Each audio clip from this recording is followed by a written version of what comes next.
Hello friends, welcome to Supriya Yadav maths classes. Last video में आपने linear permutation पढ़ लिया था। आज हम सर्कुलर परमुटेशन के बारे में बात करेंगे।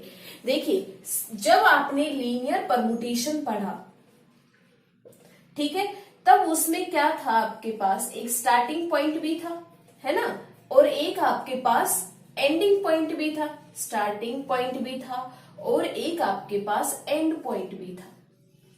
ठीक है, क्यों? लीनियर इस तरीके से हमने अरेंज किया था। बिल्कुल। अब हम किसकी बात कर रहे हैं भाई? सर्कुलर परमुटेशन की। ठीक है, किसकी बात कर रहे हैं? सर्कुलर परमुटेशन की। तो यहां पर हमारे पास एक सर्कल में उन एलिमेंट्स को अरेंज करना पड़ेगा। क्या सर्कल में कभी कहीं स्टार्टिंग पॉइंट और एंडिंग पॉइंट होता है? स्टार्टिंग में नहीं। तो यहां पर हमारे पास स्टार्टिंग में ना तो कोई स्टार्टिंग पॉइंट होगा और ना ही हमारे पास यहां पर कोई एंड पॉइंट होगा। अगर इस तरीके से नहीं है तो हम क्या करेंगे? सर्कुलर परमुटेशन में देखिए, मान लीजिए आपके पास n एलिमेंट्स हैं, उनको हमने अरेंज करना है सर्कुलर टेबल में। ठीक है, तो क्या होगा? एक एलिमेंट को हम अरेंज करेंगे तो इसके लिए ना तो कोई स्टार्टिंग पॉइंट है और ना ही कोई एंड पॉइंट है। तो इसके लिए कितनी चॉइस होंगी? सिर्फ एक ही वे होगा इसको अरेंज करने के लिए। ठीक है, तो इस एलिमेंट को हम अरेंज करेंगे एक वे में, बाकी सब को इसके रेस्पेक्ट में अरेंज करेंगे। मतलब कि हमें एक क्या मिल गया? स्टार्टिंग पॉइंट मिल गया। तो बाकी सब किस तरीके से अरेंज होंगे? लीनियर परमुटेशन के फॉर्मूले से अरेंज होंगे। कैसे? देखिए, जैसे कि आपके पास n एलिमेंट्स हैं, उनको अरेंज करना है, तो पहला एलिमेंट कैसे अरेंज होगा? एक वे से अरेंज हुआ, बिल्कुल। बाकी कितने बच गए भाई? n-1 बच गए। लीनियर परमुटेशन में n-1 एलिमेंट्स को हम कैसे अरेंज करते थे? n-1 factorial. तो कभी भी आपसे सर्कुलर परमुटेशन की बात करें तो जितने नंबर ऑफ एलिमेंट्स होंगे उनमें से हम a को सब्ट्रैक्ट कर देंगे, तो आपके पास n-1 फैक्टोरियल, ये आपके पास क्या बन जाएगा? एक सर्कुलर परमुटेशन बन जाएगा। आगे बात समझ में? देखिए, अब आपके पास आता है difference between anti clockwise and clockwise. देखिए, अब हमने भाई एक सर्कल में एलिमेंट्स को अरेंज करना है, बिल्कुल। तो हमारे पास क्वेश्चन पुट होता है, मैम इसको हम क्लॉकवाइज अरेंज करें, इस तरीके से अरेंज करें, या एंटी क्लॉकवाइज अरेंज करें। ठीक है, अब देखिए, यदि आपके पास हम क्लॉकवाइज अरेंज करते हैं या फिर हम एंटी क्लॉकवाइज अरेंज करते हैं, ठीक है, यदि ये दोनों चीज क्या आती है? सेम आती है। यदि हम एंटी क्लॉकवाइज से अरेंज करें या क्लॉकवाइज से अरेंज करें, उस पर जो हमारे पास अरेंजमेंट है उस पर कोई फर्क नहीं पड़ता। तब आपके पास नंबर ऑफ परमुटेशन कितने होंगे? n-1 factorial upon 2। जैसे कि आपके पास एक गार्लैंड है, मतलब कि एक फूलों की माला है। ठीक है, तो आपका कोई फर्क नहीं पड़ेगा, अब कहीं से भी ले लीजिए। ठीक है, तो यहां से लेंगे तब भी वही बात है और यहां से लोगे तब भी वही बात है, अगर फ्लावर्स आपके पास सेम है। तो गार्लैंड की यदि बात आए, कभी भी माला आपको बनानी हो, ब्रेसलेट बनाना हो, तो हमेशा क्या होगा? n-1 factorial upon 2। अब जैसे कि आपको 5 पीपल को अरेंज करना है एक सर्कुलर टेबल के अराउंड, ठीक है, तो वैसे तो हम क्या कहते हैं, कितना इसका नंबर ऑफ परमुटेशन होता है भाई? n-1 फैक्टोरियल, मतलब कि 4 फैक्टोरियल होगा। अब यदि हमें पीपल्स को अरेंज करना है तो इसके लिए क्लॉकवाइज और एंटी क्लॉकवाइज दोनों क्या होंगे? डिफरेंट होंगे। अगर दोनों डिफरेंट होंगे तो यहां पर आपके पास नंबर ऑफ परमुटेशन कितना होगा? n-1 फैक्टोरियल होगा। आगे बात समझ में? यदि दोनों सेम है तो n-1 फैक्टोरियल अपॉन 2 अगर क्लॉकवाइज और एंटी क्लॉकवाइज में कोई डिफरेंस नहीं है तो n minus one factorial upon 2। यदि दोनों में फर्क है तो n माइनस वन फैक्टोरियल। देखिए एक एग्जांपल से समझते हैं। इन how many ways can 8 students can be seated in A line और ए सर्कल।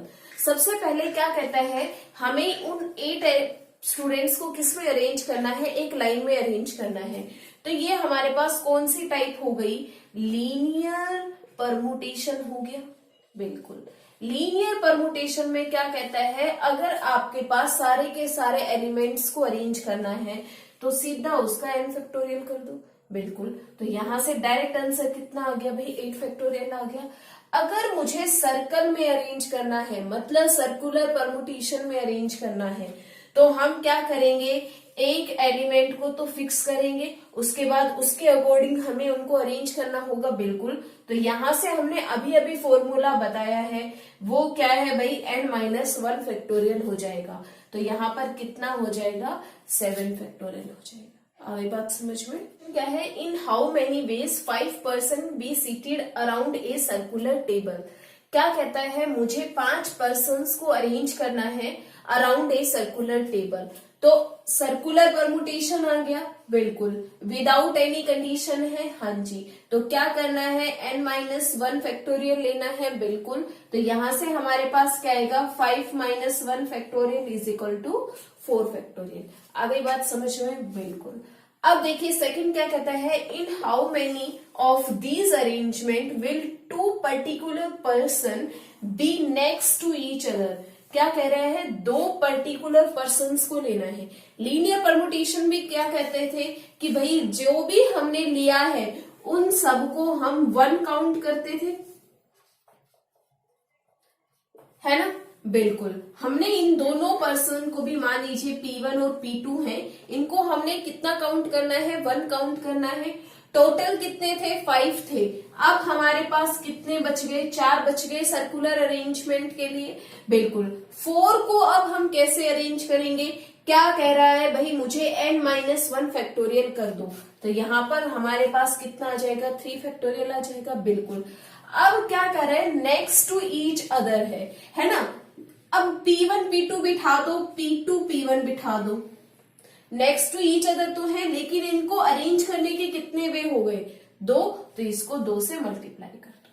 आगे बात समझ में? देखिए अब आपके पास नेक्स्ट टाइप आती है, यदि आपके पास n एलिमेंट्स है, मतलब मुझे n लोगों को अरेंज करना है, जो भी n थिंग्स हैं उनको अरेंज करना है। तो यहाँ पर आपके पास n एलिमेंट्स है, जिसमें से सिर्फ आपको r एलिमेंट्स को ही अरेंज करना है इन सर्कुलर परमुटेशन।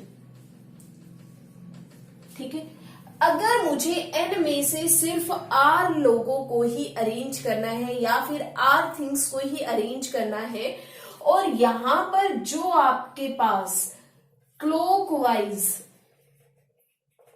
या फिर एंटी क्लॉकवाइज दोनों क्या हो भाई, सेम हो। यदि दोनों सेम हो तब आपके पास नंबर ऑफ परमुटेशन कितने आएंगे, NPR अपॉन R इंटू 2। आ गई बात समझ में? यदि आपके पास क्लॉकवाइज और एंटी क्लॉकवाइज दोनों क्या आते हैं, डिफरेंट आते हैं, यदि दोनों हमारे पास डिफरेंट आते हैं तब आपके पास नंबर ऑफ परमुटेशन कितना होगा, NPR अपॉन R होगा। आगे बात समझ में? दोनों में डिफरेंस समझ में आया। यदि आपके पास n थिंग्स दे रखी हैं जिसमें से मुझे r थिंग्स को अरेंज करना है और उसमें क्लॉकवाइज और एंटी क्लॉकवाइज दोनों सेम है, तो वहां पर नंबर ऑफ परमुटेशन कितना होगा, NPR अपॉन 2R होगा। यदि दोनों डिफरेंट हैं, क्लॉकवाइज और एंटी क्लॉकवाइज, तब आपके पास कितना होगा, NPR अपॉन R। अब इस रूल का हम यूज करेंगे। देखिए जी नेक्स्ट क्वेश्चन क्या है, in how many ways can 4 beads out of 6 beads be strung into a ring. क्या कह रहा है, मुझे 6 बीड्स में से 4 बीड्स, मतलब 6 मोती में से मुझे 4 मोतियों को एक रिंग में बनाना है। तो मुझे 6 में से कितनों को लेना है भाई? 4 को लेना है। बिल्कुल। अब हमने क्या कहा था, जब भी आपके पास मोती की बात आए तो उसमें आपके पास एंटी क्लॉकवाइज और क्लॉकवाइज दोनों क्या होंगे? सेम होंगे। यदि दोनों सेम होंगे तो हमने क्या कहा था, 2 into, यहाँ पर कितनों को लेना है? 4 को लेना है। तो यहाँ से कितना हो जाएगा? 2 into 4। तो यहाँ से कितना होगा? 6 into 4 into 5 into 3 upon 4 into 2। तो यहाँ से ये चीज कैंसिल और आपके पास कितना आ गया? 45। Option A is correct. ठीक है, नेक्स्ट क्वेश्चन क्या है? In how many ways can 7 person sit around a table? ठीक है, क्या कहता है कि कितने तरीके से हम एक टेबल के अराउंड 7 पीपल्स को अरेंज कर सकते हैं। Show that all shall not have the same neighbours. इनके पास सेम नेबर नहीं आना चाहिए, सेम पड़ोसी नहीं आना चाहिए इन एनी 2 अरेंजमेंट, किन्हीं भी 2 अरेंजमेंट। यदि आपके पास यहाँ पर 2 सर्कल हम लेते हैं, ठीक है, यहां से हमने M1 को बिठाना शुरू किया, हम क्लॉकवाइज चल रहे हैं, M2, M3, M4, M5, M6 and M7। ठीक है, ये हमने चला भाई क्लॉकवाइज। अगर हम एंटी क्लॉकवाइज चलते हैं, M1, M2, M3, M4, M5, M6 and M7, ये हमने चला एंटी क्लॉकवाइज। ठीक है, तो यहां पर हम देखें तो जो M1 के पड़ोसी हैं वो कौन कौन है भाई? M7 और M2 है।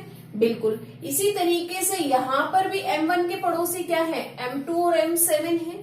हाँ जी, और यहाँ पर M7 के कौन कौन पड़ोसी हैं भाई? M1 है और M6 है। यहाँ पर भी M7 के पड़ोसी M1 और M6, मतलब कि हमारे पास सेम नेबरहुड आ रहे हैं, सेम नेबर आ रहे हैं, चाहे हम क्लॉकवाइज चले और चाहे हम एंटी क्लॉकवाइज चले। तो यहां पर आप क्या करोगे? उस n-1 फैक्टोरियल अपॉन 2 फॉर्मूला का यूज करोगे, क्योंकि यहाँ पर हमारे पास क्या है? क्लॉकवाइज और एंटी क्लॉकवाइज सेम है। तो यहां से डायरेक्ट कितना हो जाएगा? 6 फैक्टोरियल अपॉन 2। आगे बात समझ में? There are 5 gentleman and 5 ladies to dine at a round table. क्या कहता है? आपके पास एक राउंड टेबल है जिस पर आपके पास 5 जेंटलमैन और 5 लेडीज को बिठाना है। In how many ways can they sit themselves? Show that no 2 ladies are together. 2 ladies एक साथ नहीं आनी चाहिए। तो सबसे पहले जिस पर कंडीशन है उसको बाद में अरेंज करेंगे, जिस पर नहीं है उनको अरेंज करो। तो हमने किनको अरेंज करना है? 5 जेंटलमैन को। तो यहाँ पर देखिए, यहाँ पर आपके पास G1 आएगा, यहाँ पर आपके पास G2, G3, G4, G5। ठीक है, और यहाँ पर आपके पास कितना प्लेस बचा भाई? 1, 2, 3, 4, 5। यहाँ पर हम 5 लेडीज को अरेंज करवा सकते हैं। ठीक है, 5 आपके पास यहाँ पर प्लेस बचे हैं 5 लेडीज को आपको अरेंज करने के लिए। ठीक है, तो देखिए यहाँ पर हमने सर्कुलर में अरेंज करने के लिए 5 जेंटलमैन के लिए कितना हमारे पास वेज होगा? 4 फैक्टोरियल। बिल्कुल, और यहाँ पर आपके पास कितने प्लेस है? 1, 2, 3, 4, 5 लेडीज को अरेंज करने के लिए 5 प्लेस है और मेरे पास 5 ही लेडीज है। तो यहाँ पर डायरेक्ट कितना हो जाएगा? 4 फैक्टोरियल इंटू 5 फैक्टोरियल। आगे बात समझ में? अगर आपके पास यहाँ पर 4 लेडीज होती तब आपके पास क्या हो जाता? 5 है हमारे पास यहाँ पर प्लेसेस हैं और आपके पास 4 लेडीज है। आगे बात समझ में? तो यहाँ से क्या हो जाता? फिर से 5 फैक्टोरियल आ जाता। आगे बात समझ में? ठीक है।